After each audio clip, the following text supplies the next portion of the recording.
Robert Ikyume is a lecturer in the Department of Animal Production, College of Animal Science, also at the Joseph Sarwuan Tarka University, Makurdi. Welcome to the program, Dr. Ikyume. Thank you for having me, and good morning to our esteemed listeners. I am Nathaniel Nongu, welcoming you to this Wednesday edition of Perspectives. As we usually do, or if you are tuning into this program on this edition, kindly be informed that Perspectives is audience participatory, which is to say you, the listener, will have the have the microphone to air your opinion, your voice on what we are discussing. And you can do so by reaching us once it is 10 o'clock. The line will be available for you to call in.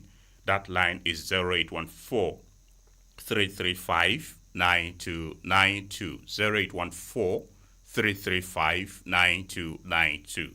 You may also send us an SMS or a chat on WhatsApp to 0912 699 9404. 0912 699 9404. If you are sending a message, please remember to include your name and where you're sending your message from. Keep it very brief. Log on to our website on www.igetradiotv.com to listen to this program where it is streaming and access other contents. You may download the Agate Radio and TV app from Google Play Store, which also serves you to listen to the radio, watch the television, as well as read the newspaper, a one-stop app that serves you for all of this.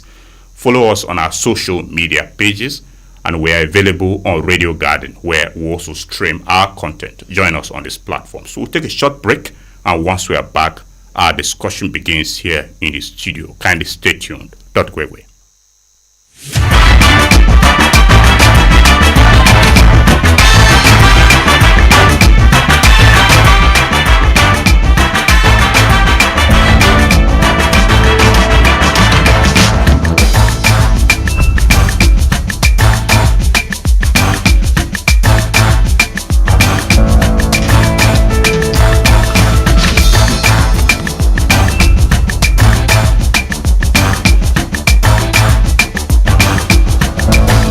Welcome back from that short break, dear listener. I'd like to begin with you, Dr. Wuese.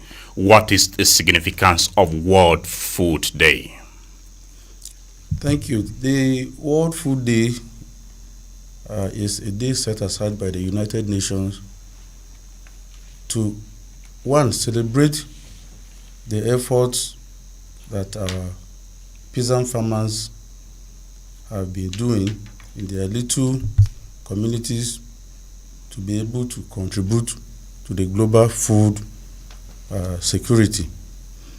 Secondly, is to draw the attention of policymakers and other interested parties in agriculture on the importance of having an opportunity to sit and examine what we have done previously, where we are now, and where we are supposed to be. So for this year, the theme is Right to Food for a better life and a better future. And the United Nations has pinpointed a few things that we should be looking at today as we celebrate this World Food Day for the year 2024. And I will just run through a few of them so that we can be properly guided. Very well. Food insecurity is more prevalent among women than men in every region of the world. Amongst about 600 million of the world's population depend partially on aquatic food supply systems. The world's smallholder farmers produce around 1/3 of the world's food demand. Climate change is mostly affecting the world's rural poor farmers. And this climate change is also exposing the farms of these farmers to pests and diseases. Conflicts and violence are still the primary causes of hunger, affecting nearly 135 million people as at 2024. The right to food means that food must be available and accessible to all, regardless of their economic status. And this was agreed as far back as 1966. 171 countries have ratified this right to food in their own countries, and at least 45 countries have recognized this in their constitution, that they must provide food for their citizens. Around 733 million people are facing hunger in the world due to repeated adverse effects of weather. Wetlands, that is fadamas, are disappearing at about 3 times the disappearance rate of forests. More than 600 million people fell ill and about 420,000 died due to hunger last year. And finally, in 2022, 2.5 billion adults were overweight around the world. So, if you look at the points I've raised that the United Nations has pushed forward, that today we should be thinking about as we discuss and as we celebrate and as we commemorate today's World Food Day, you will see that there is a very wide gap between where we are and where we are supposed to be. Thank you. Very well. Dr. Ikyume, give us your thoughts of what you make of the World Food Day as designated by the United Nations for October 16 every year. Well, basically, the World Food Day is a day that has been earmarked for awareness creation and then actions that, are needed to be taken to ensure that those who suffer, from hunger, actually have access to food, and to also highlight, the need to ensure that we have very healthy diets for the populations of the world.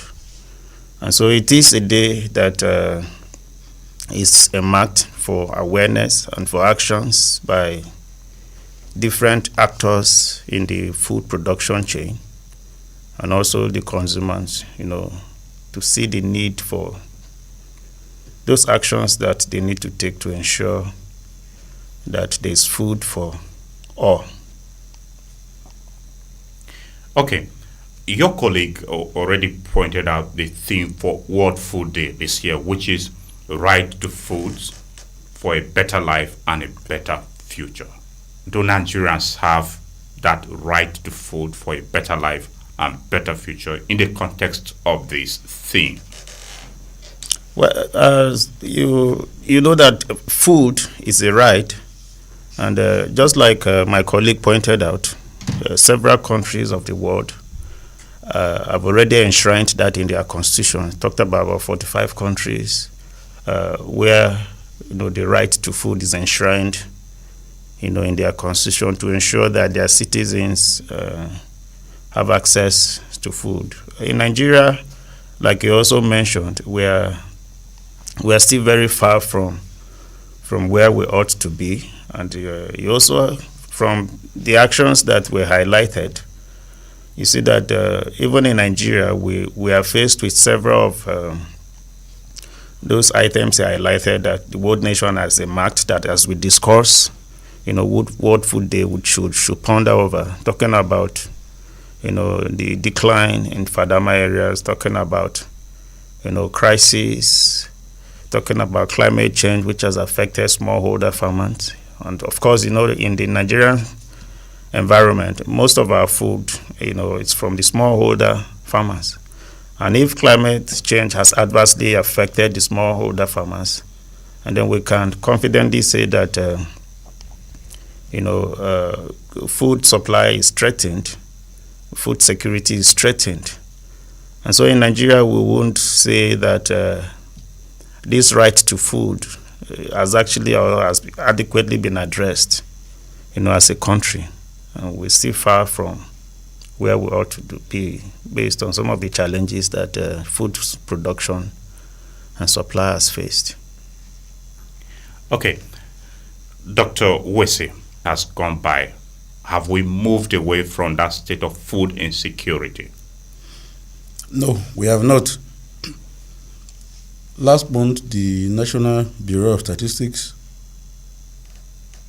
said that many of our citizens are no longer going to the market.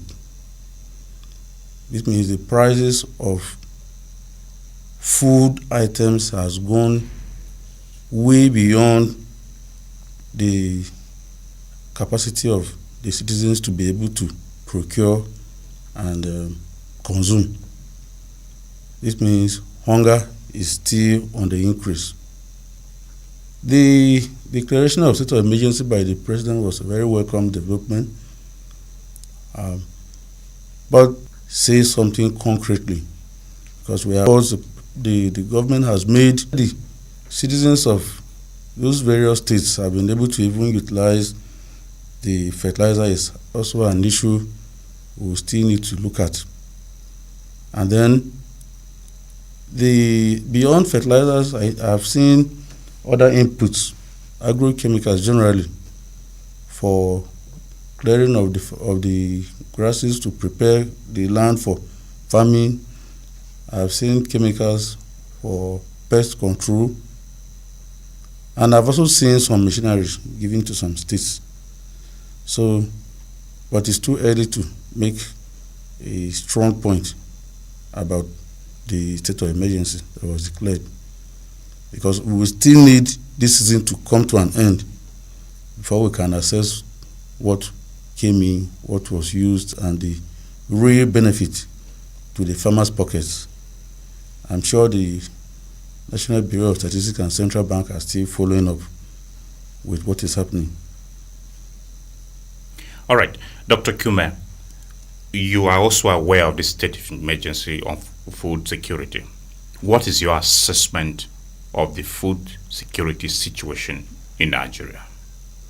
Well, beyond declaring a state of emergency, the success of those policies or the statements will be based on the actions that the government will take. So far, so good. There have been some actions that government took, but these actions are not even far from what they have always done, in terms of input, supply, and the rest.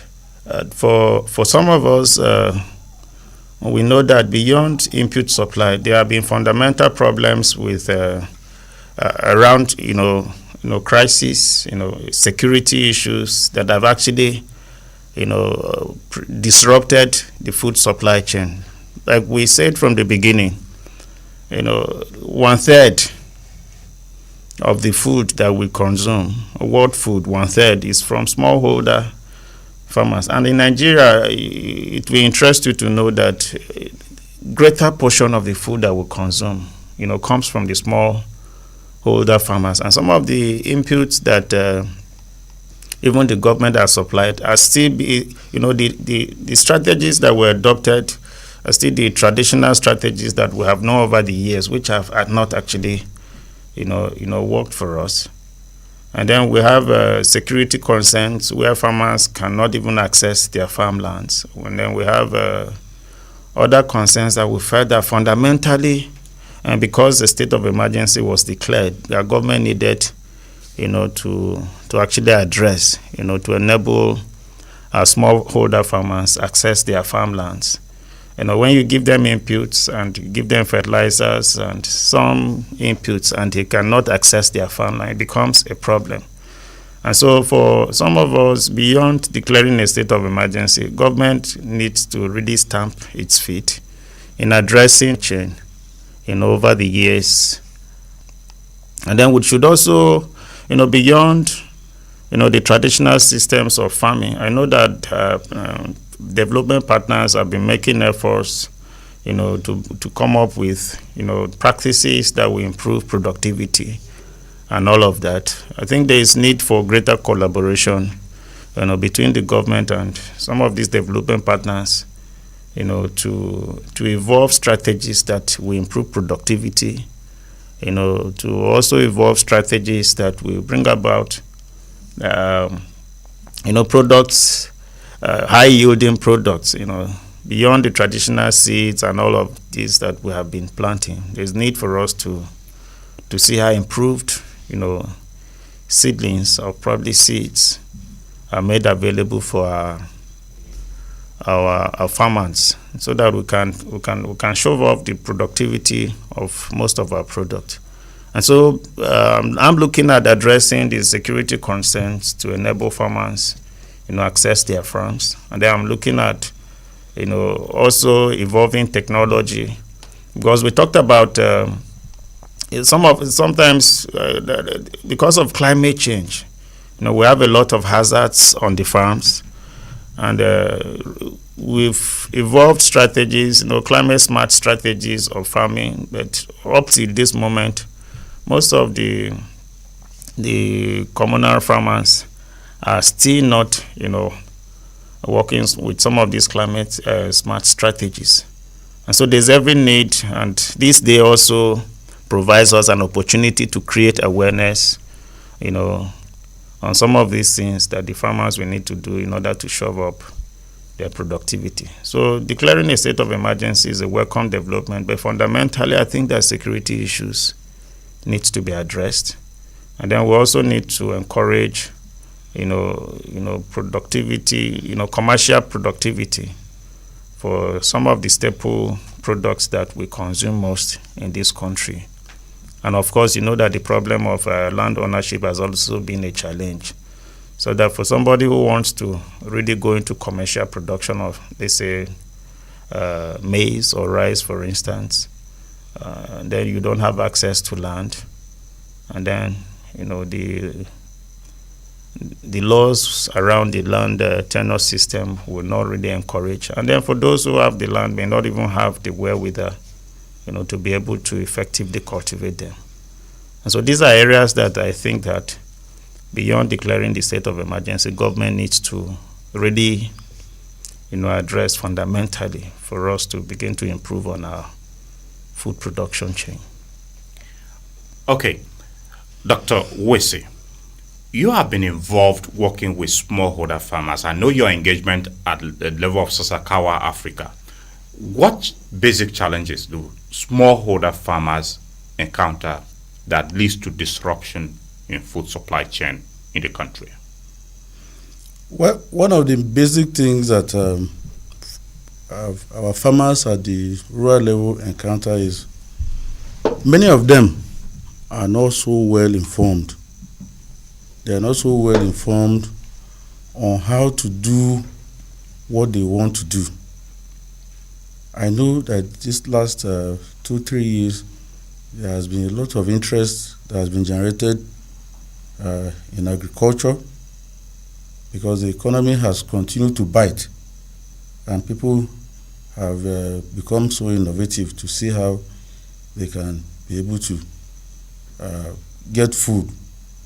Because even those that are working for different sectors that are being paid, the money is no longer just available or sufficient to be able to cater for their needs. Now, many of our farmers need to be taught so many things. They need to be taught about the best land preparation methods for different crops. They need to be taught about what chemicals to use. What time do you apply?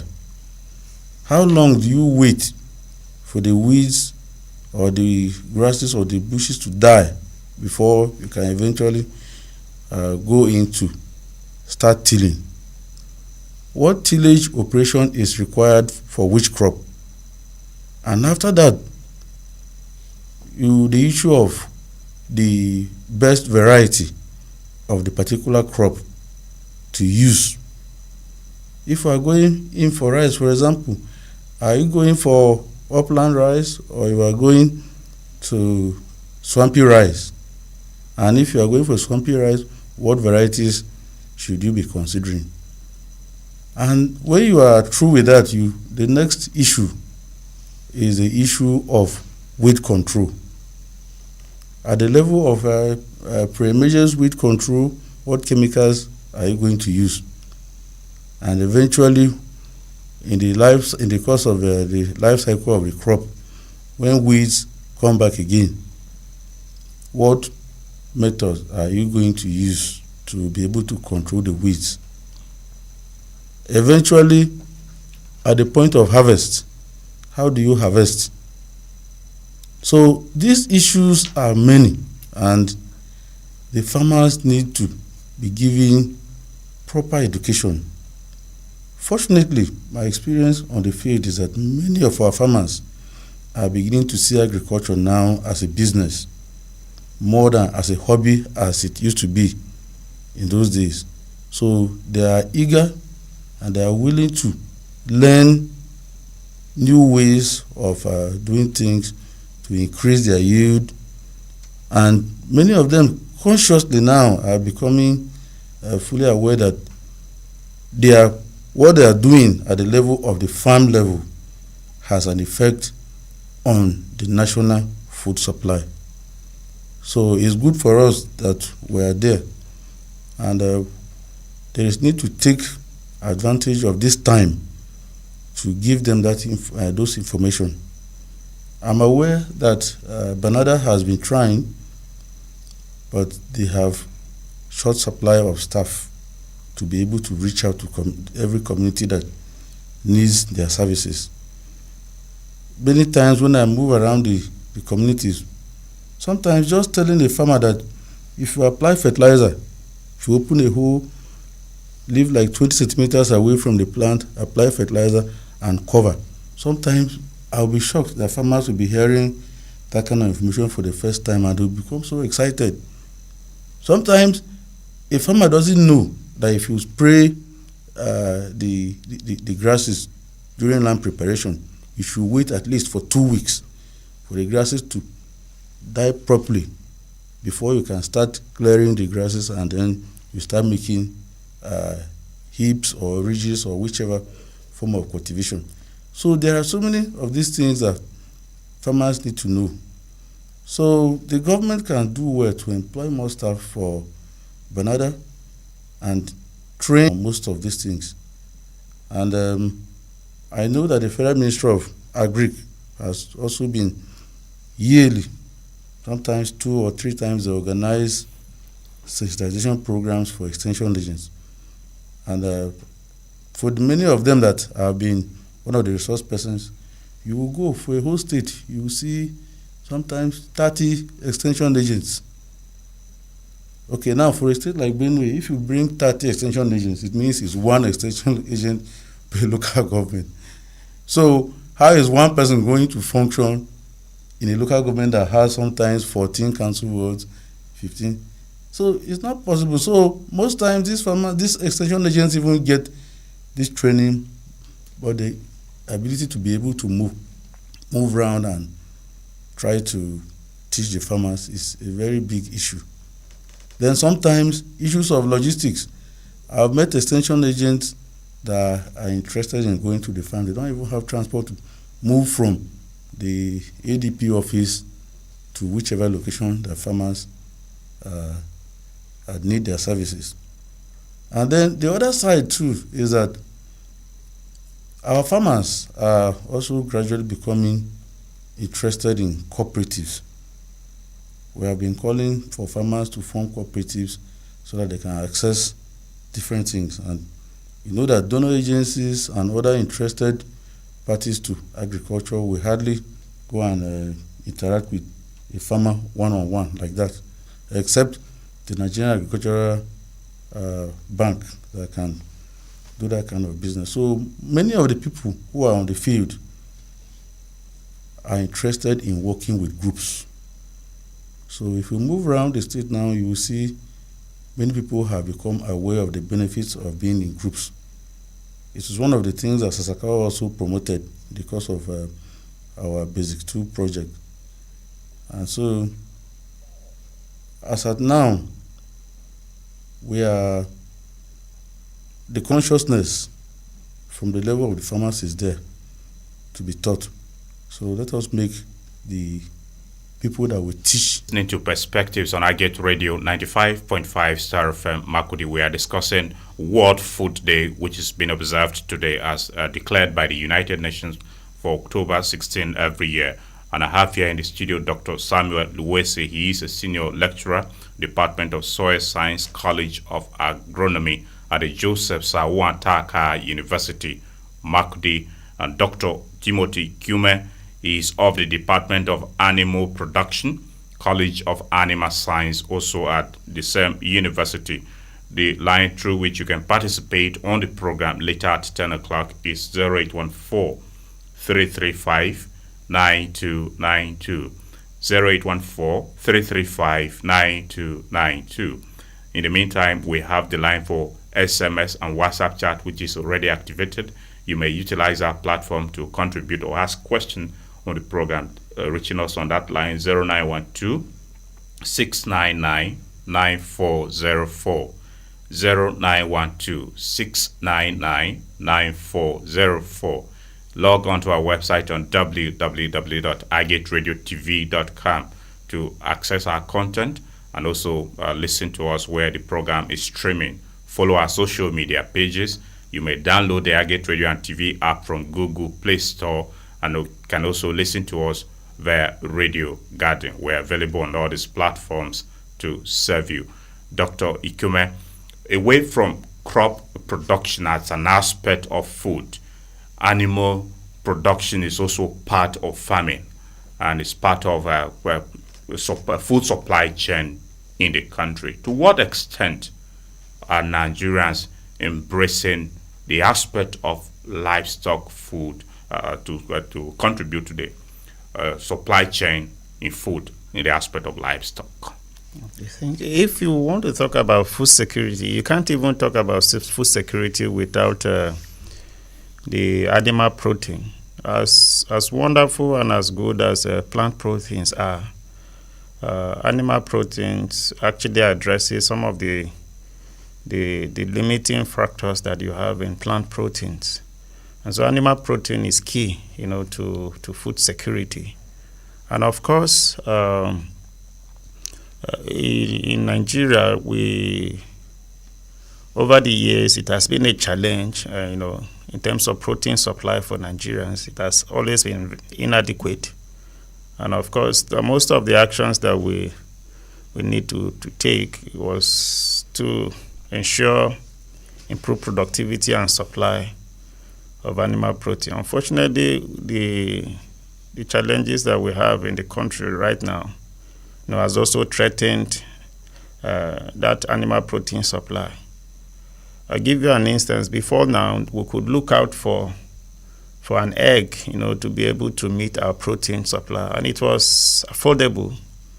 But as we speak today, egg is actually becoming unaffordable, to many Nigerians, because egg was just the cheapest source of animal protein that we could recommend to every Nigerian. If you can't eat chicken, if you can't eat pork, if you can't eat mutton or chivon or beef, at least you can afford an egg, in order to meet your protein supply. But unfortunately, the egg is also becoming very, very unaffordable. Of course, and this is not far-fetched. The challenges that we have in the crop food supply has also affected the livestock supply, and because livestock will also depend on some of these crops, for their productivity, because you also feed the animals for you to be able to get this animal protein. And because there's this competition between man and probably animals, for survival, the livestock production chain has also been challenged. And of course, you know that beef has always been the largest supply of animal protein all over the world, because of the large size of the animal. Being able to, just one beef should be able to cater for several other persons. But that is also threatened, the farmer header crisis and all of these. Several factors have also threatened animal protein supply. And of course, we talked about climate change, which has also affected, livestock production in terms of some of the diseases that we never had, that were not endemic in our environment. We're beginning to see, new, kinds of diseases, outbreaks and all of that. All of this, links to climate change. And so livestock production is also key, as we try to create awareness around the World Food Day. But of course, this is also threatened, not far from some of the factors that have also threatened, crop production. And so for us in Nigeria, we are still looking forward to a time where every Nigerian will have access, to some level of animal protein per day. The recommendation, we are far below the recommendation of how much protein that is required for every Nigerian per day. So we're hoping that as we begin to create awareness for our farmers to produce and also to increase productivity, someday we'll be able to, get to where every Nigerian will have access to enough protein for a better life and also for a sustainable future. Okay, Dr. Wuese, Benue State bears the appellation of being the food basket of the nation. To what extent are we maintaining that status? Well, I will rate our performance as something in the neighborhood of 30%. Because if you go and look at the supply, we do a lot of surveys sometimes so that we can have a feel of what is happening in the country. Last time I was in Lagos and I went to the Lagos, the yam market at Yaba, and I tried to ask some of the farmers the sources of the food that they are having. And I was surprised that out of the 10 people I interviewed, it was only one person that brought his food from Benue. So Nasarawa is putting up a good show. Taraba is putting up a good show. Niger is putting up a good show. Kogi is ambitious. I may not be able to see to what extent they have done, but I know that there are efforts. So, to answer your question straight, we are not really shining as the appellation of food basket of the nation bestowed on us goes. So what factors could be responsible for this decline? Well, I know that we had issues of crisis with some of the key local governments, like Ukum, Kasnala, Guma, Lugu. These local governments are very key in the supply chain of food, not only in Benue State but outside. So But I have seen some level of improvement. Some days ago, I was with one of my friends who is from Kasiyo in Guma, and he told me that for the last 3 to 4 years, he was able to access his home this time and was able to cultivate his crops rather.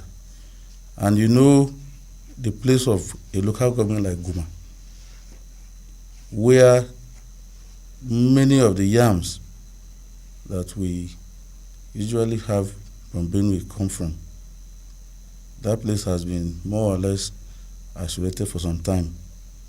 So, and then the other side is, like I mentioned earlier, the farmers need to be taught to do everything they want to do the way it is supposed to be done.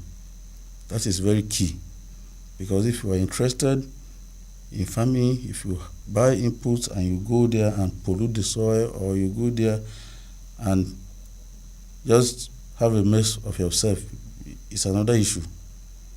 We had an experience this year with somebody that cultivated close to 2 hectares weeds. Somebody went and recommended glyphosate for him. He took it there and destroyed the whole farm.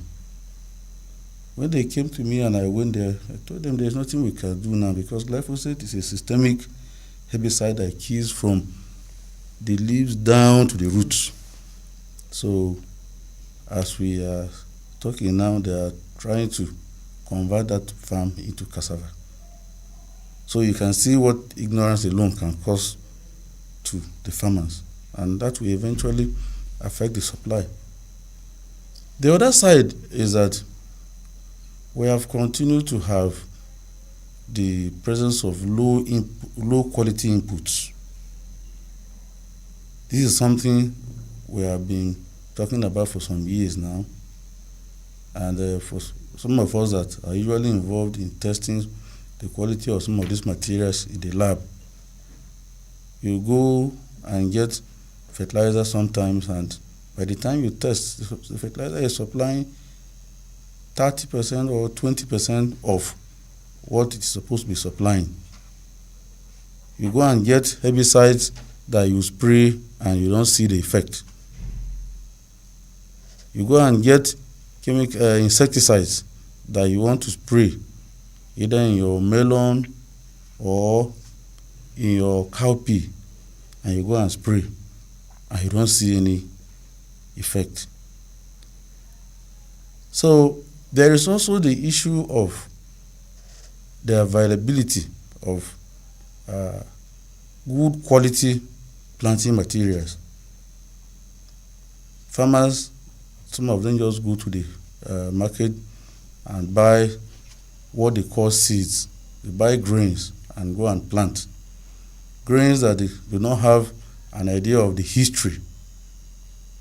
So we are encouraging our farmers now to start having interest in knowing the varieties that they will need to plant to get maximum yield.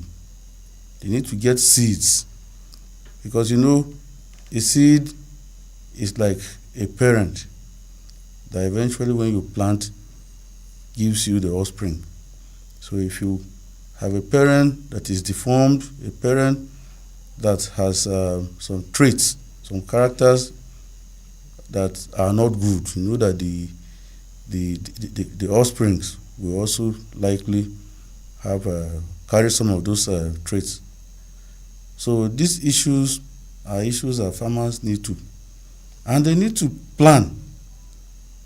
You don't need to wait until August or July when you are supposed to go to the field. That's the time you start looking for inputs. I was in Kano sometime 2 years ago, and by December, January, when I went into the store of one of the farmers we went to interact with, he already had his fertilizers, he had his seeds, he had his water pump, he had every other input needed. So our farmers around this place too should start planning so that the pressure on them will be reduced at the point of cultivation. Now, the other side that I also want us to take note of is that we are very low in terms of agricultural mechanization. If you move around the communities now, you will see that most of the farms were made through the hoe. And you know the stress that accompanies that kind of cultivation. Sometimes the farmers they even lose interest along the line. Having done cultivated acreages, you even lose interest. And then sometimes you see women, they spend quite a lot of time on the farms, bending down from morning till night. They are weeding when they should have used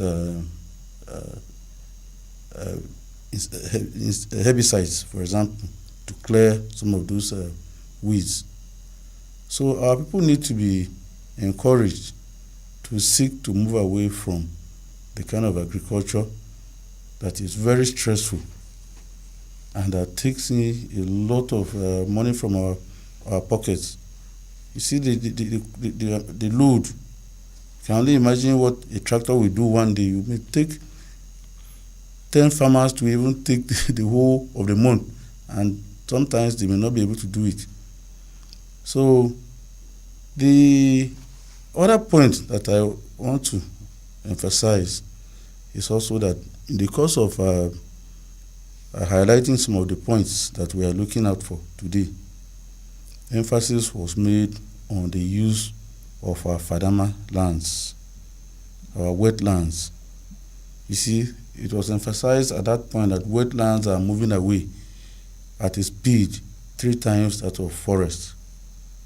So our farmers are beginning to, especially those around urban areas, they are beginning to encroach and destroy some of the wetlands that should have ordinarily been used to cultivate either rice or sugarcane. And you see the consequences are staring us in the face, because when you go and build a house in the wetland, for example, and you take the wetland out of cultivation, during rains you are going to still run away and leave that house. So you have not used the house, and farmers also cannot have access to the land to use. So the issue of wetlands is an issue that our state Ministry of Lands and Survey needs to look at.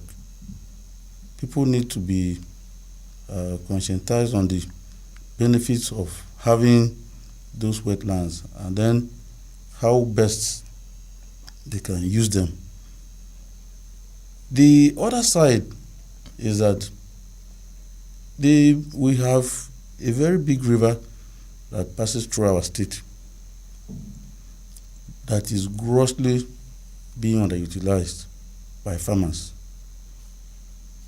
Nowadays, with the help of some of our brothers from other states, mostly in the north, they are beginning to at least make some efforts along the river, around Makurdi, around Agasha side, around Oweto, in Agatu axis. But it should be much more than that. The state needs to be interested, and the state needs to encourage our farmers by opening up some of those areas around the river that can be utilized, so that more people can go in. In fact, that is one of the issues I also had in mind when I was going for this program. The state needs to open up land. People are interested in farming, but the land is not there. They need to open up some of these forests that we have around, clear them, and also leave them in a form that the state ADP can be able to access those lands and share out or lease them out to people who are interested in farming. All right. Dr. Ikyume, still on the Benue, whether it still carries its own appellation as a food basket of the nation, are there factors that you think have hindered the state from making progress in agriculture and has dwindled its food supply chain fortunes? Yeah, let me first of all say that Benue is still and will, even in the future, be the food basket of the country. Reasons are that now when you talk about food, beyond the quantity, we're looking at diversity. A lot of crops, we have a lot of diversity in terms of the kind of crops and livestock that will do well in Benue. And of course, I don't think there's any state that has those variety in terms of diversity, that can be compared to Benue. We've had cause to interact with. We will leave the Benue Valley because our animals are healthier. Our animals are better off when they graze on the grasses that will grow in Benue.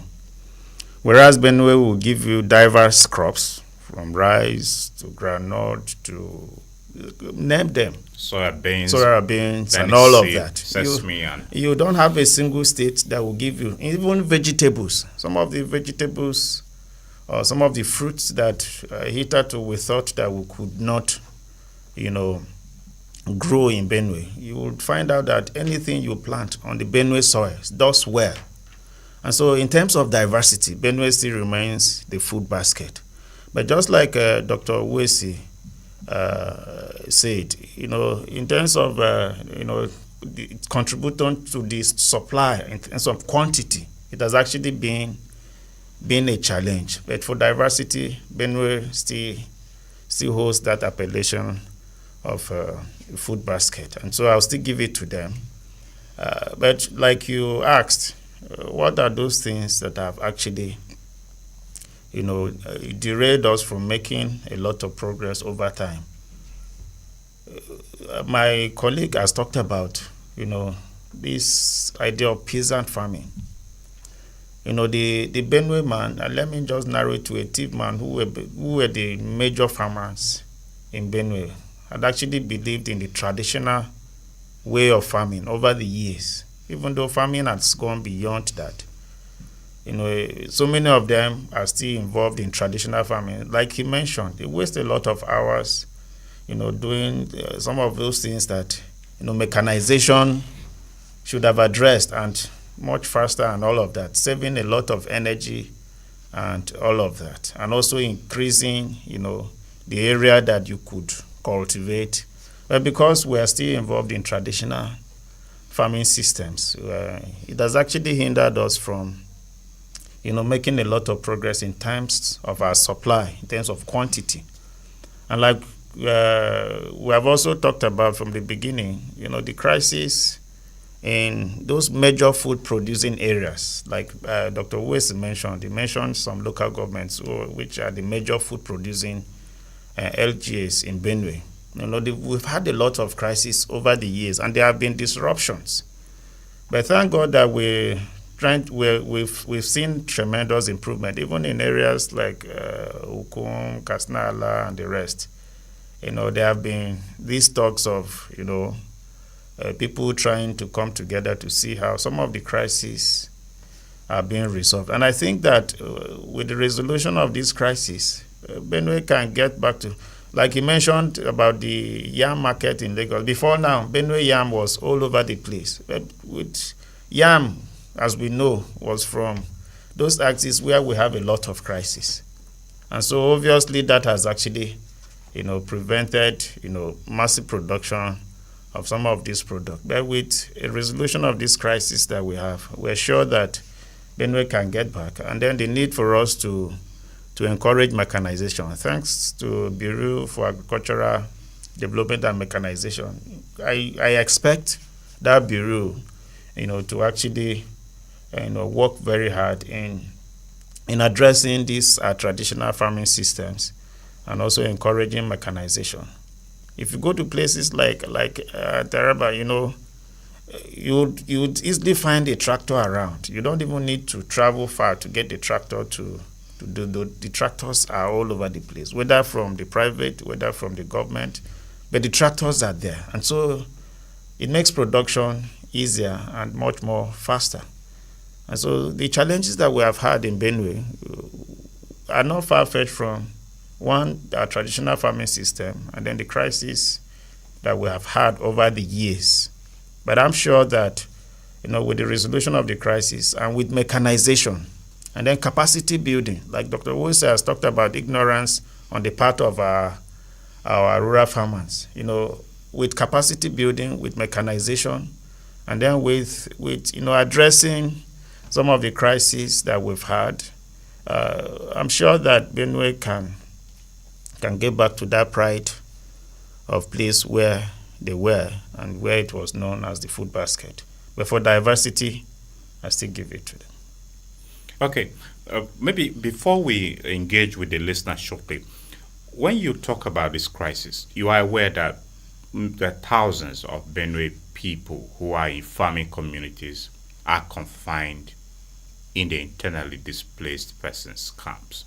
Could this also be one of the factors that may have been responsible for the decline in Benue's fortunes in the agricultural sector?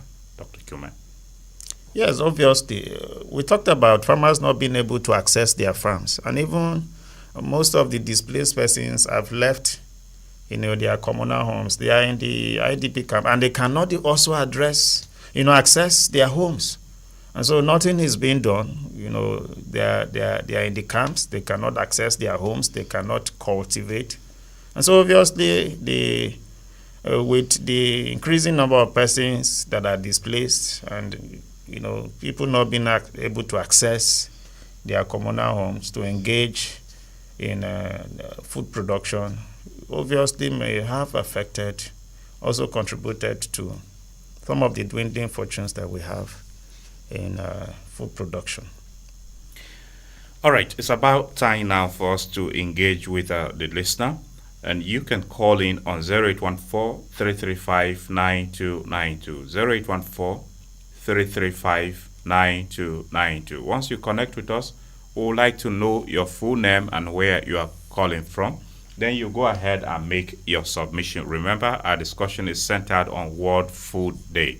Move away from your radio as soon as you connect with us, please. Hello, good morning.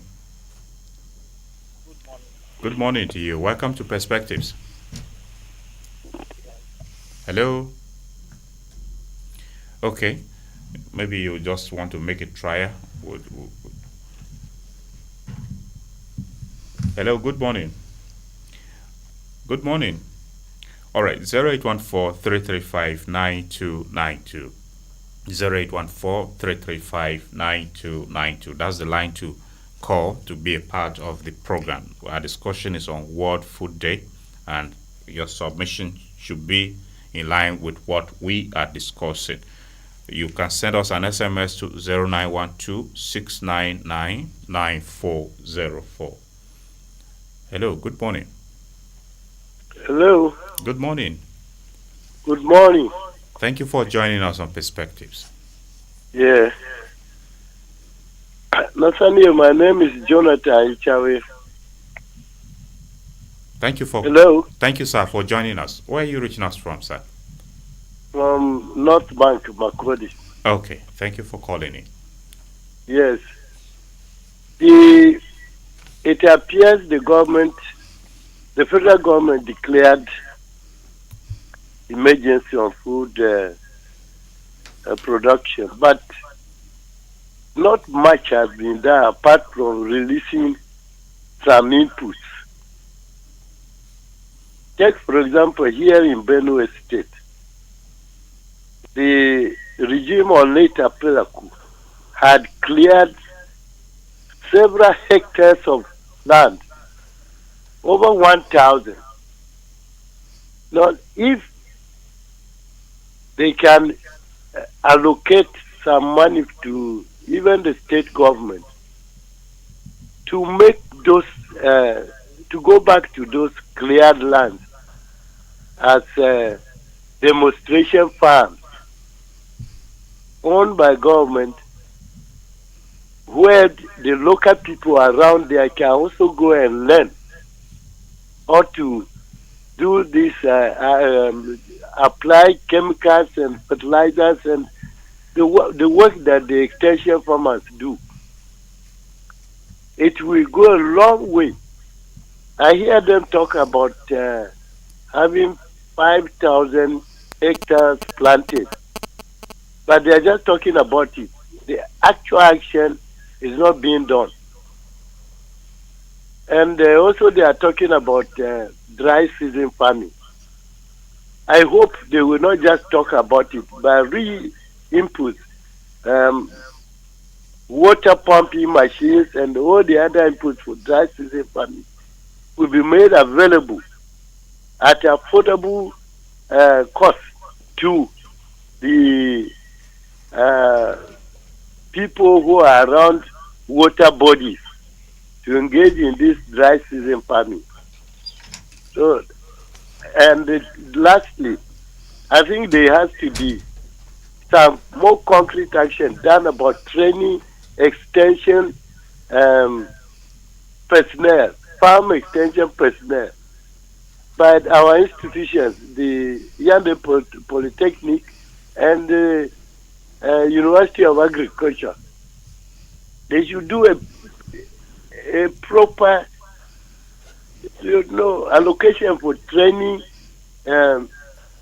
extension workers, farm extension workers, and let the government give scholarship for those people. Okay, sir.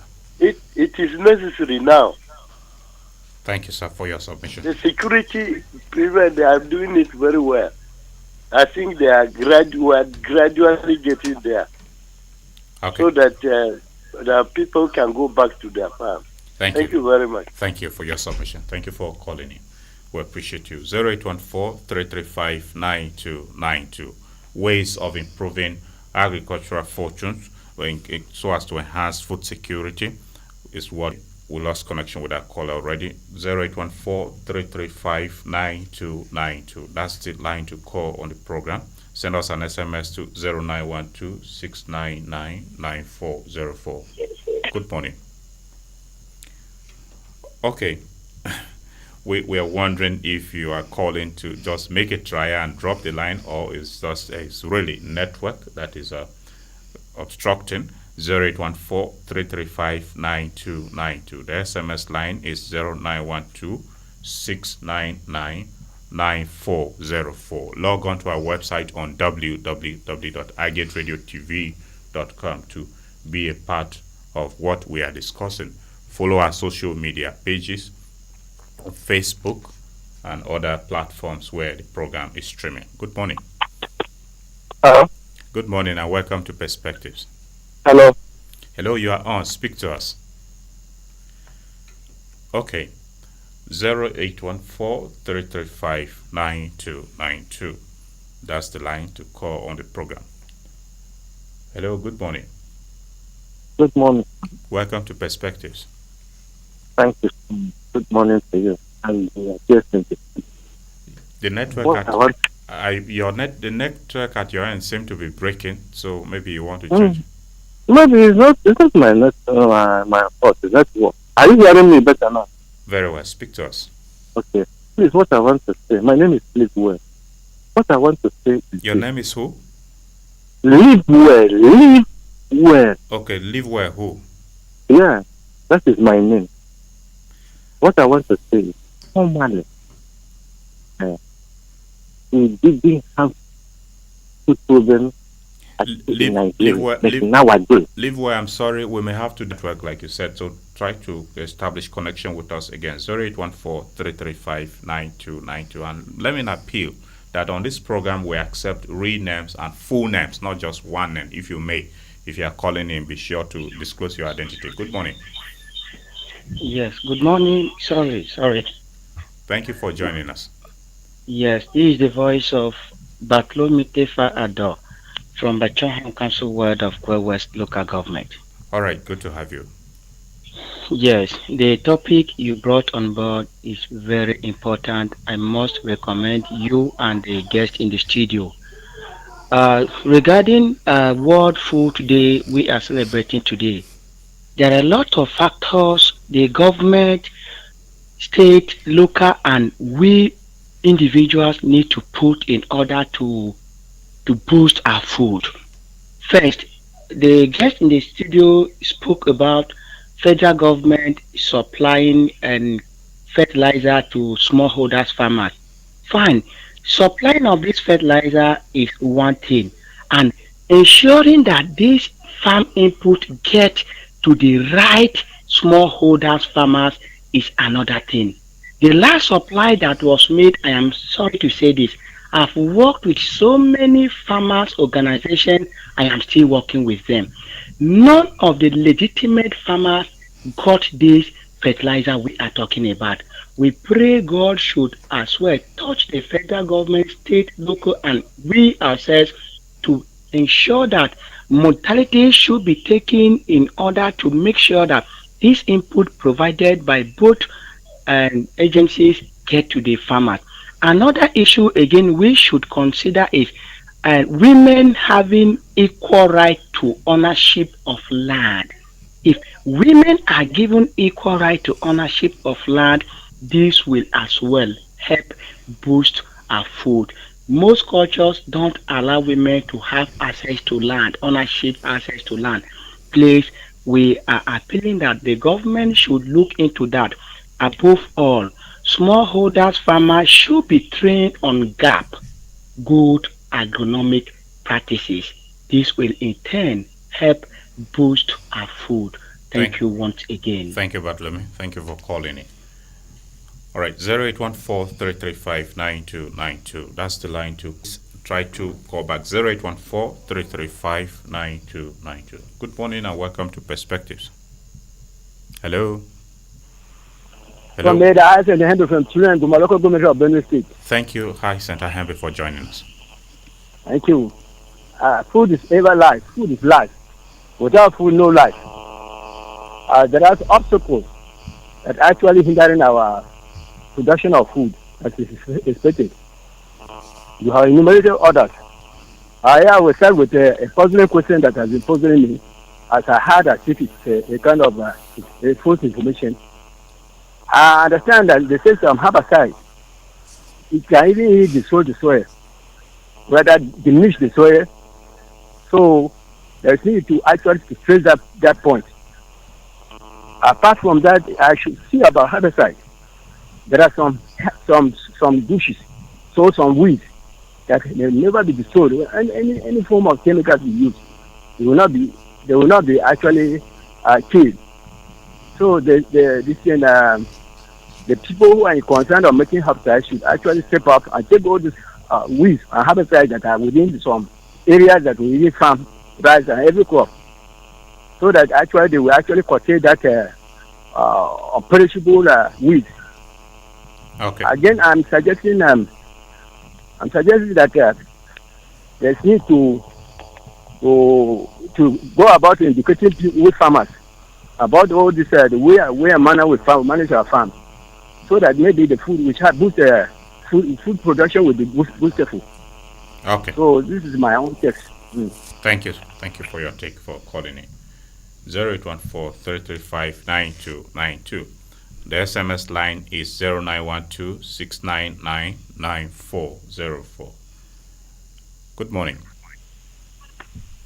Good morning, Nat. Thank you for joining us on Perspectives. This is Nongu, Farm Staff, calling from Zakibiam.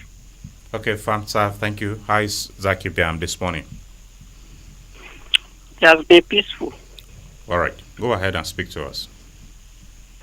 Morning to the guest in the studio. Good morning. Thank you, sir. You are. I'd like to give appreciation to the governor and to everybody who do one or two things to bring peace to Sankala. Because as I'm talking to you, Sankala has become a peaceful place to live. People are returning back to their places. So I'd like to give appreciation to him. Okay, but we are discussing World Food Day. So is that, impacting positively on agriculture and food production in Sankara now? Well, as you know, we cannot bring out a larger produce this year because of the destruction, because the destruction has been massive. So we are also calling on government to come to assist us, come to assistance, because the destruction has been massive. So government should come and assist also to recover from that massive destruction. It has been destroyed. We would be able to bring it out, because as I'm talking to you, people lost a lot of things. The farming, virtually everything has been lost. So if government come, it would assist and it would be better. Okay, Fansa, thank you. Thank you very much. We're happy that peace is returning to Sankara according to you. We're not there. So if you're there and you are saying so, we believe you, and I will hope that that should also boost the food production fortune, because that access is critical to the food supply chain of the state. Good morning. Hello, good morning. All right, you are on, but we can hear you. 0814-335-9292. 0814-335-9292. Good morning and welcome to Perspectives. Good morning, moderator. Thank you. You may move away from your radio set, please. Okay, this is Comrade Ogbeche. Ogbeche, who? Ogbeche Peter. All right. Where are you reaching us from, Peter? Behind the OCBN layout. All right. Along the Ikyume Road. Okay, go ahead, Ogbeche. Please, first and foremost, I want to thank the team of guests in the studio. What they are individually doing in terms of food security in the state. If government is giving them support, they would have even done more, especially Wuese, somewhere, and Dr. Kume.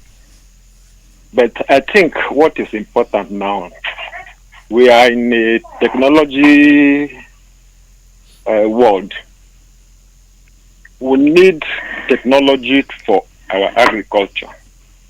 We need, if government is giving us inputs, we need tractor and bulldozer that can clear our farmland so that at least we have sufficient food.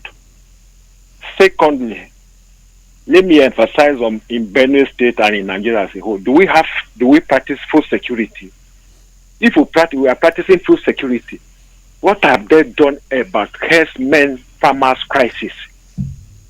If you want to produce more food, you should be able to curtail the excesses of herdsmen so that our farmers could go back to the farm and produce more food for us. This is my position. Thank you. Thank you, Bache. Thank you very much for calling. Thank you. All right. The issue of insecurity should be addressed so as to enable farmers return to farming communities. Okay. You have listened to the callers. But before we come back to you, let's engage with a few more persons. Yes, good morning, President and the girls in the studio. Thank you for joining us. Yes, my name is Augustine Edo. I'm calling from Uruku, Makurdi. Okay. Augustine, we are listening to you.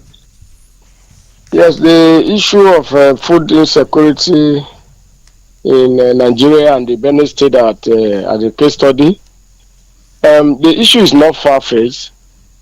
The rural farmers, in fact, they don't even need much, because before, government have not been doing much in the form of providing farm input to them. But the only issue now that is affecting everybody in Benue State is the issue of insecurity. If the old women, the old fathers, and the youth in the village can access their farmland, I think Benue State, the land is good, the land is fertile. The issue of food insecurity will be resolved. And we hear about government sending farm input, fertilizers, herbicide, and other things to the farmers at the rural areas. No day, no single day, they have experienced that kind of distribution. So when we hear this thing, this kind of program on radio every day, every year, distribution, federal government donating farm input to farmers, where are they taking this? Where have this thing been going to? And who is investigating to even say that this thing is actually being distributed to the farmers? Every year, these people in the rural areas, nobody has visited anybody or any local government to distribute anything. And every year we hear federal government, state government donating farm input. So it's high time we start taking the horn by the bull by the horn. If government is bringing these things to the farmers, let it go to the farmers. Then the issue of insecurity, let government put eye on that. Now the whole thing has subsided because there is rainy season. Dry season from November now, the farmers will not be able to go to even to harvest the little one they have cultivated now. So when there is free movement and people can access their farmland, I think that the food in Benue State will be surplus, and people this kind of hardship in Makurdi in Benue State will not reoccur again. Thank you very much. Thank you, Augustine. We appreciate you for calling in. Unfortunately, we do not have any government person that may respond to the allegations that sometimes the inputs do not reach the real farmers. But that's okay. Your point is noted. Good morning. Hello. Good morning to you. My name is Benjamin Kenna. I'm calling from Daudu. Thank you, Benjamin, for joining us. Yes. I want to appreciate the presenter and the guest. Benjamin, I'd like to appeal that you kindly turn down the volume of your radio set or move away from it. Okay. It's been done. Thank you. So I appreciate the presenter for bringing this this topic. Is very important, and food security is something that is important, and we should take it seriously. It's key and is vital to a healthy society. I want to add, there are just two things I want to add to this discussion. First and foremost, I feel the government should clearly intervene in our post-harvest losses. If you agree with me that there are a lot of mangoes, oranges, and tomatoes, peppers, they are being wasted. And there are no post-harvest, there's no intervention that is being done to mitigate some of these post-harvest losses. And these products are just wasting. There are no industries that can take this, process some of these things that are wasting in Benue State. So if the government can intervene in post-harvest losses for some of these our agricultural products, it will go a long way in providing food security for all in the state. And then there is no way we can grow or make progress if we don't embrace mechanized farming. We need to bring technology and innovation in agriculture. That is going to be the backbone of agriculture. That's the way forward nowadays. If we say we'll rely on our old methods of production, it will never, we'll be doing so much, it will go a long way. Like for that post-harvest losses, even providing of infrastructures like filter roads, access roads to all those communities that provide the bulk of the food. We also help because sometimes they farm some of these products, taking them to the market where they can be harnessed or be sold. It's a problem for this. Your submission. We appreciate you for calling in. 0814-335-9292. 0814-335-9292. The SMS line is 0912-699-9404. Good morning. Hello. Hello, good morning. Okay, all right. Let's come back to you, the discussants, and listening to the concerns of these people who have called in. But just a moment. Good morning. Hello, good morning. Thank you for joining us. Yes. My name is Mr. Domshak. The name is who? Mr. Domshak Yamtal. Domshak Yamtal. Okay, Domshak Yamtal. Yes. Where are you reaching us from? I'm reaching you just directly opposite Radio Benue. Okay, go ahead and speak to us. Yeah. For us to, my greetings to the guests in the house. Yes, good morning. Yes, good morning, sir. What I want to say is my contribution is this: food security, to boost food security. They said is food security for us to have to boost the food in our environment and our locality. First of all, we must get security agencies that farmers can go to farm and make sure they farm freely without harassment, without anything.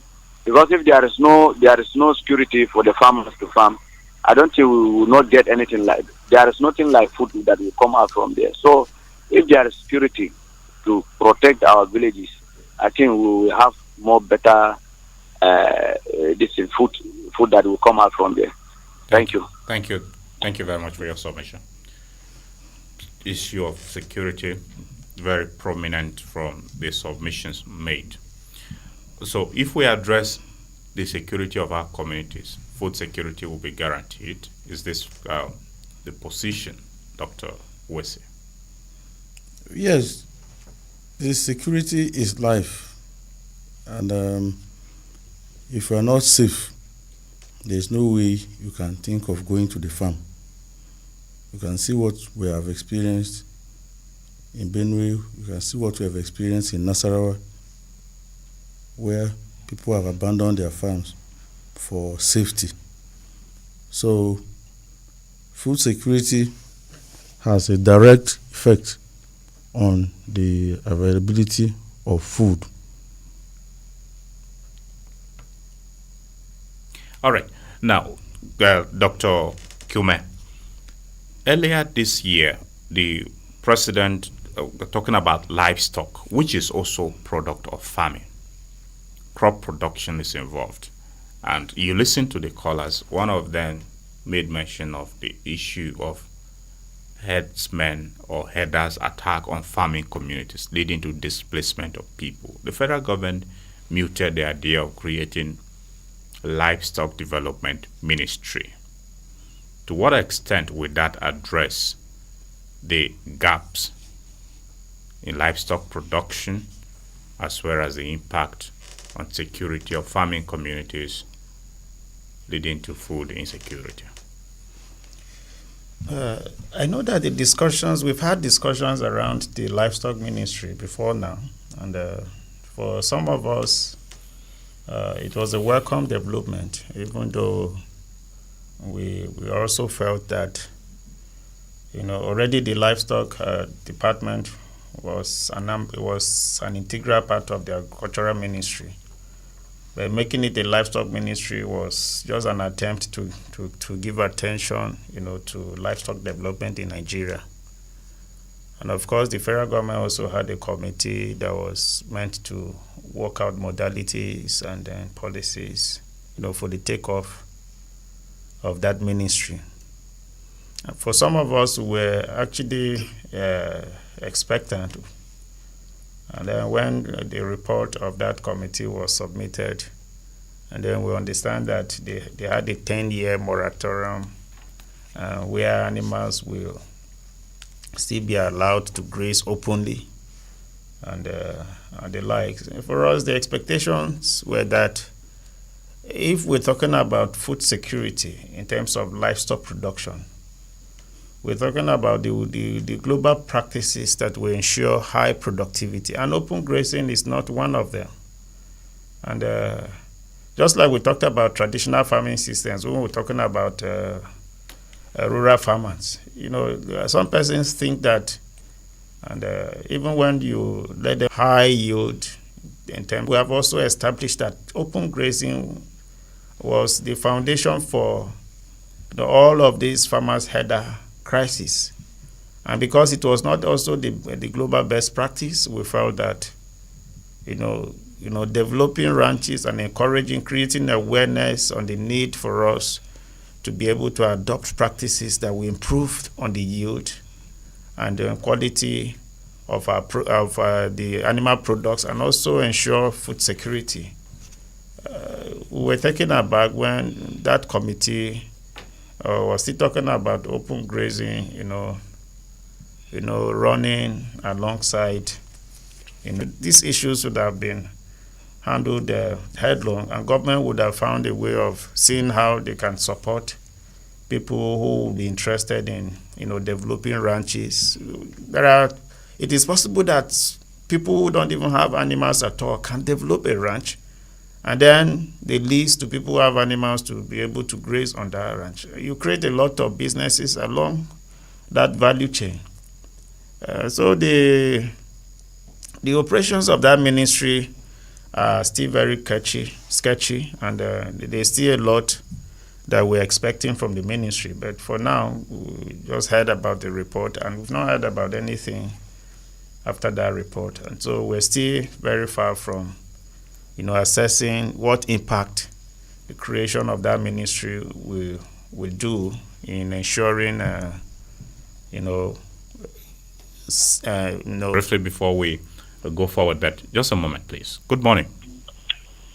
Hello, good morning, sir. Morning to you. Thank you for joining us. Thank you very much, sir. My regards to your guest in the studio, sir. Thank you. Thank you. Go ahead, can please. You hear me, sir? You are on. Speak to us. Yeah, my name is Vincent Ako. I'm calling from Shabaku Road. Okay. All right, sir. Your guest mentioned earlier on that food insecurity is more prevalent in women than men. I do not understand, so can he throw more light on that? Thank you very much, sir. Okay, thank you, Vincent, for calling in. Okay, Dr. Wuese, one of the callers that made mention, we're certainly going to come to that, but he talked about the aspect of addressing post-harvest losses. And before that, you comment on the issue of post-harvest losses. Let me have your thoughts briefly on what you make of the government's idea of creating a ministry for livestock development and the extent to which it may address the attacks on farming communities to foster food insecurity that we are facing. Thank you. I do not believe that there must be a ministry for livestock for the government to be able to handle issues in that area, because the Ministry of Agri has livestock as a department. So what they need to do is only to strengthen it. Otherwise, we who are in agronomy will start advocating for a ministry for crop production, or people will start saying a ministry for soil science, or a ministry for extension. These are all departments in the Federal Ministry of Agri. So they should only strengthen that department to deliver. Okay, now, so there's no basis for any livestock, especially now that the report is stating allowing open grazing to go hand in hand with ranching, right? It's okay. Let's go to the concern about post-harvest losses and tie that to the food insecurity concern questioning, being more in women, which Vincent asked. Let's begin with that, and then you go to. Well, the issue of post-harvest losses in Benue is something that should worry all of us, because sometimes it appears on the surface as though the amount of food we lose every year is even more than the one that is consumed by the intended consumers. So the idea of processing is very, very, very vital. I know that there are some steps that have been put forward by some Benue businessmen and other investors from other parts of the country that have come to invest here in the area of processing. I know what is happening in soybean processing, in Wanuni, in Boko. I know what is also happening in rice processing from different angles. We were in Nasarawa to commission a rice processing facility that was donated to the farmers in Asakyu by Sasakawa Africa. And, we are not operating more or less in isolation. what happens in Benue affects other states. In fact, in some instances, people from outside the state come to acquire some of the things we produce to go and process. So processing is still within the state, is still at a low level, and there is need for investors to take advantage of that or the opportunity of the availability of a wide range of food items from different crops in Benue. Now, the information I give on the issue of hunger in women was information that was supplied by the United Nations after a series of assessments on who hunger affects most in the family between the men and the women. They say it's the women. By the way, many of these women are on the farms virtually most of the day.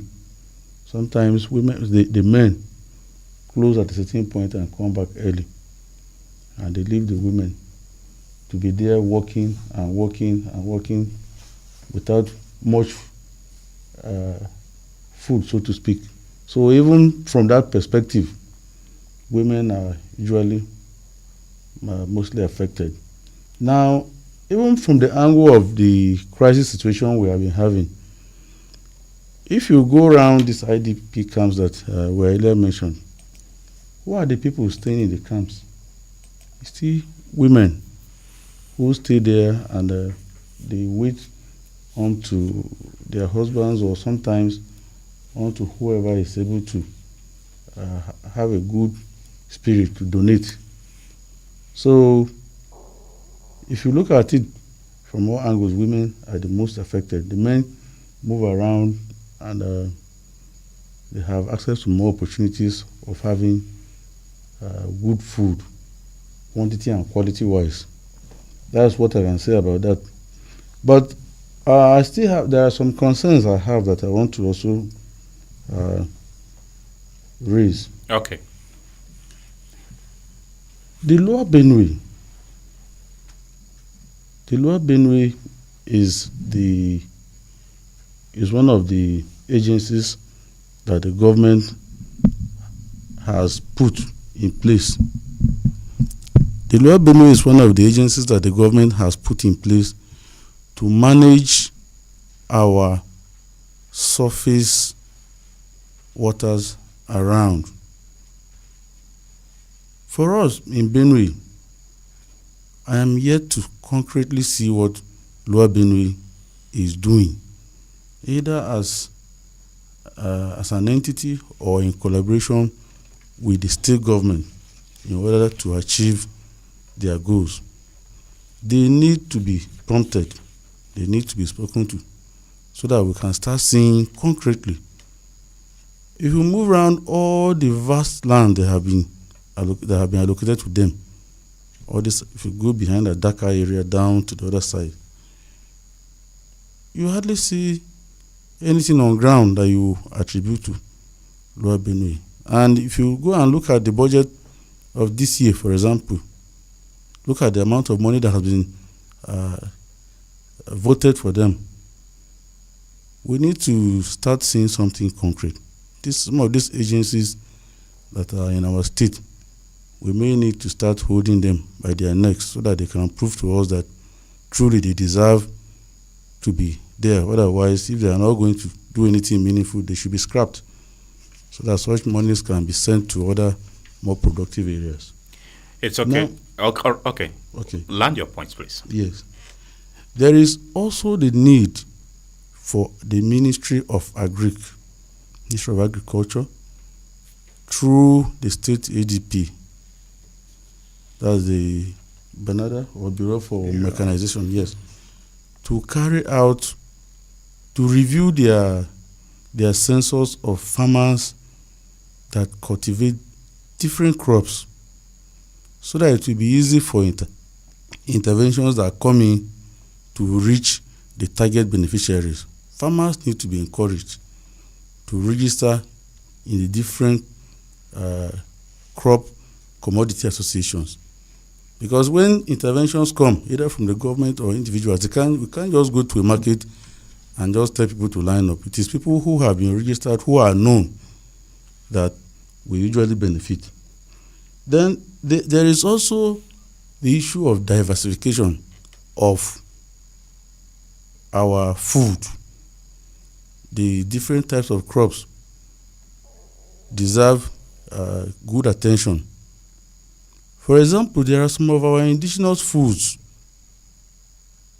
that are fizzling away from our environment because of the application of herbicides, which should ordinarily also be an advantage. Everything has a good side and the other challenging side. Crops like achevi, kokorus, crops like roselle, ashwe, in some communities, if you move around now, they are not having them. I was in Batia some days ago and they were looking for ashwe and they had to go very far away because they sprayed chemicals and the chemicals killed most of the seeds of ashwe in the environment. Mushroom. It is becoming more and more difficult to find mushroom because once you spray some of these chemicals, they destroy the seeds. And all this contribute to a healthy diet for the farmers. And yes, the government is also making some efforts. I want to appreciate that this year, in the course of my moving around the state in different local governments, I saw the divisional agric offices in those places opened to business. In Alede, for example, I saw the office was there. Farmers were on the line buying inputs of their choice. So it's a good development, and I encourage that the government should sustain it. Now, there have been issues, there have been cries about issues of taxation by farmers, that when they take their produce to go and sell, they will collect some money from them here, collect the next point. After 1 kilometer, they collect. I have seen a lot of improvement in the reduction of the number of checkpoints on the highway. I think this is something that we should commend and encourage that we sustain it so that our agriculture will move forward. And again, I have seen the government's interest in standardization of certain things in the market, like the bags, the standard bags they brought. At some point, people were bringing in any kind of bag into Benue, and they will just go to any market and pick whatever quantity and go at the expense of the farmers. So the introduction of the standard bag, size 28, that the government has brought and is being used in the market so that we don't exploit our farmers unjustly. It's a welcome development, and we encourage them to look deeper to see more challenges that could be addressed. All right. I think the past administration also did make efforts in that regard. Perhaps the present one is only consolidating or sustaining what it did started, because there was public information of they trying to implement certain categories of bags that should be used sizably for Benue markets. But that leads me to you now, Dr. Ikyume. The government's approach on the part of citizens who are not farmers, maybe resident in urban centers, the approach has been that of palliatives, food palliatives, rising food inflation in the country.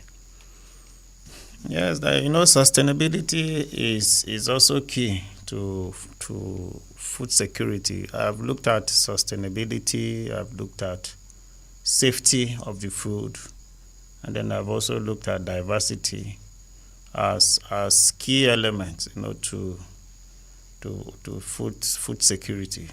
Other than availability, we're looking at all of these other elements too.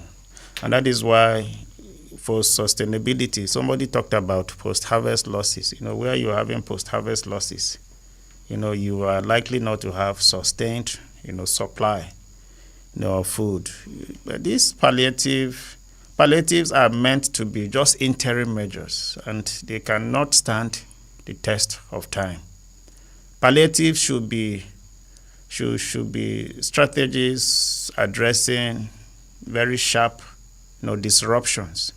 But beyond just providing palliatives, I think it's important for us to work out more sustainable, ways of ensuring food security. But where we have a lot of insecurity, I think that providing palliatives also helps in addressing, the problem of insecurity on a short term. But beyond that, if we're looking at sustainability, palliative can never be a sustained, way of ensuring food security. But of course, palliative is also key, especially in the face of high rate of food insecurity. You should be able to look at immediate measures to address, a problem that is biting very, very hard on the citizens and threatening their existence. And that is what makes food a right, because it threatens the existence of man, and everybody has a right to live. And so palliative is just an interim measure, and it's also very, very important as an interim measure. But if you're looking at sustainable ways of ensuring food security, we cannot continue to adopt the provision of palliatives, to address the problems of food insecurity. But on the interim, I see it as one strategy that will work on the short term. Okay. Hello, good morning. Good morning. Thank you for joining us. You are on to Mr. Zuzu Confidence. Confidence who? Yeah, Confidence Zuzu. Zuzu, where are you reaching us from, Confidence? I'm reaching you from welfare quarters here in Ikyume. Very well, speak to us. You've been speaking for a very long time. My regards to the guest speakers in the studio with you. Thank you. Thank you, Confidence. Yeah, I've been listening to you for some time now, and I've not heard anything concerning people that produces tree crops like oranges and mango fruits, which we have them a lot here in Benue State. I happened to be in Abuja sometime and Kano. I discovered that people load trailer loads of oranges from Benue State here to Kano, and then if you end up loading about 350 bags, by the time you get to Kano, Confidence, maybe you are able to sell. Hello, Confidence. Before you continue, kindly move away from your radio, turn down its volume, because it's interfering in our communication. I will do that right away. Thank you. Now continue, please. So, like I was saying, if you look at the production of orange in Benue State, they have it in abundance. But the one that is being sold that can be utilized is not much. If you carry maybe 350 bags of orange to Kano, maybe by the time you are able to sell like 150 bags, the remaining 200 will condemn. You will pay money to pack them and dispose them off. I think our government can still do well in assisting these people, because most of them are tired and they are trying to withdraw from that tree crop farming. We can still assist these people to do better. Some time ago, somebody started a fruit juice factory here in Benue State, that Uteco fruit juice, and all of a sudden something went down. We used to process mango in Makurdi, but all these ones are write-off. Our mango is wasting. Our oranges are wasting. We cannot consume them all here in Benue. We carry them out. We cannot sell them. We throw them away. Some people are tired of farming oranges, but I discovered that a lot of people still want to vent into the mango business. Because when I went to this place, Oshongo, some time ago, I see somebody that had about 3 hectares of land that he was planting mango. So what do we do with such ones if government is not coming to the assistance of these farmers? Please, people should talk to the government to still assist us in this direction too. Thank you very much. You have just spoken, Confidence. So the discussion is about you also contributing. Thank you very much for calling in. We appreciate you. You're welcome. Thank you. The subject matter is broad. Certainly we cannot touch on everything. That is why you, the listener, is also there, and you have brought your own perspective to it, and we hope the authorities are listening with regards to addressing the concern of 3 crops and post-harvest losses the farmers in that area incur. Good morning. You are our last caller, and we'll give you just 1 minute to speak to us briefly. Yes. Good afternoon, Mr. Nat. This is Bartholomew calling back.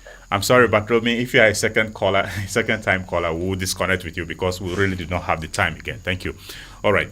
Dr. Wuese, on the subject matter of food palliatives, which I brushed with your colleague, Dr. Ikyume. Even when the government make these palliatives available, the citizens that are meant to be the real beneficiary, the vulnerable, the poorest of the poor, that it has been said they are to benefit, some complain it hardly gets to them. And when it gets to them, to what extent would that address any rising food inflation, the high cost of food citizens have had to grapple with?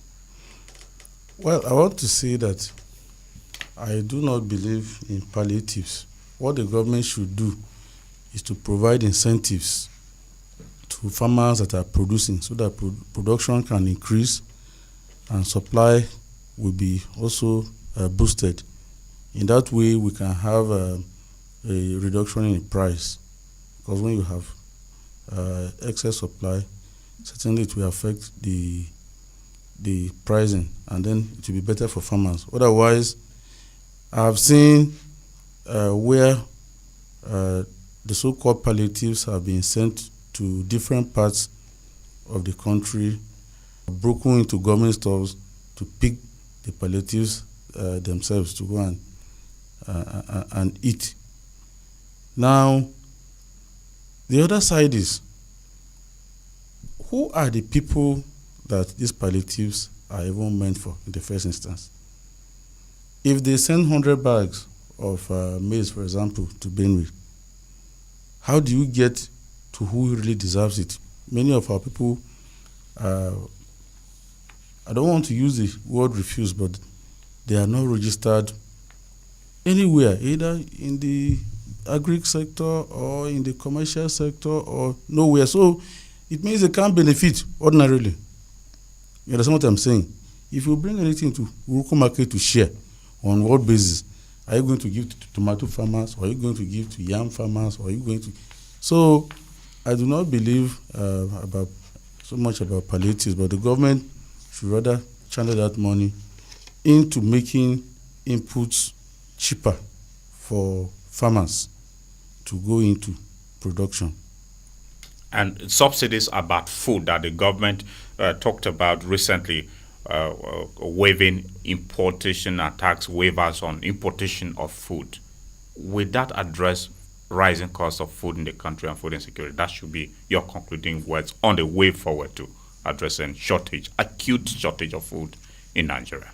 In the long run, such subsidies will pay off because we'll have less pressure on the prices of the materials being imported, and then that will also translate to their own how they cost whatever they are going to make available to the farmers. So yes, in the end, the subsidies will pay off. Subsidy is not something you get the benefits immediately, but it's over time. So they should monitor those that they are giving those subsidies to, so that we can have the full benefit of the subsidies. Dr. Ikyume, let me have your concluding thoughts on the way out of acute shortage of food in the country. Well, the way out still depends on we producing enough food that we can feed ourselves. Subsidy is a two-edged sword. Why it is ensuring more supplies in order to bring down prices, it also has an effect on our local production. Subsidies are probably provided maybe when we have short supplies from our local production, and then there are rising costs and you want to address the problems of cost. But in the long run, those subsidies are likely to affect productivity, because if the farmer feels that what I'm producing is not profitable, he is discouraged from producing, because those subsidies that you're providing on imported food are actually competing with food that our farmers are actually producing, and so those subsidies has given an edge, against our local products. So in the long run, they are going to have effect on our productivity. But where we have not attained self-sufficiency, and then we are faced with the problems of just having enough that is affordable and just having enough that we can eat and survive. Subsidies should be able to address those challenges on the interim.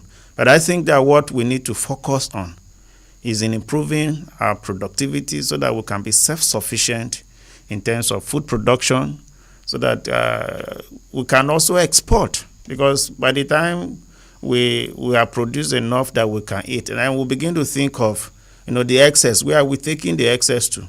And that is where exportation comes, and then it addresses a problem. But subsidies are just interim measures, but they also have an effect on our productivity in the long run.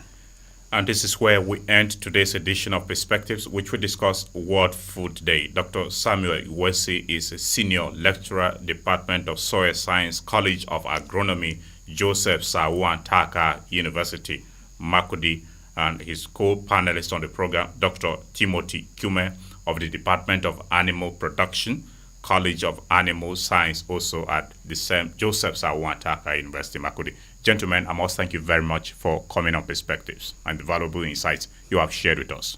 Thank you. Thank you, Nathaniel. Thank you for your listenership, dear listener. We appreciate you. That's how far time has permitted us to go on to this edition. Join us on Friday for a fresh edition. Happy World Food Day to all of you out there. My name is Nathaniel Nongu. Goodbye, and I'll be with you on Friday. Bye-bye.